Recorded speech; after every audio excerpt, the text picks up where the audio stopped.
سفينة تيتانيك بناوها العشرات والعشرات تاع العمال.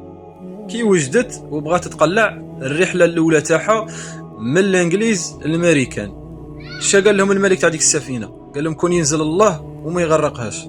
استغفر الله والعياذ بالله. وهذا هو هذه هي قمة الجهل، الإنسان من يكون جاهل.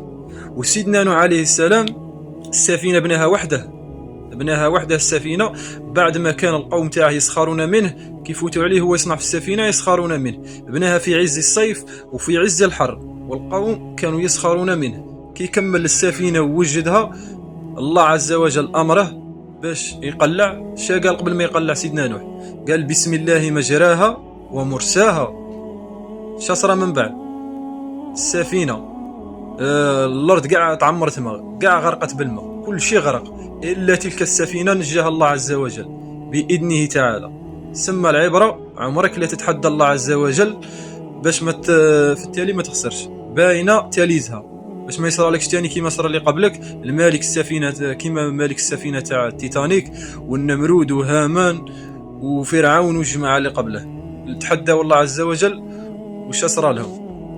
سما اعتصموا بحبل الله وكون مع الله يكون كل شيء معك. من وجد الله ماذا فقد، ومن فقد الله ماذا وجد.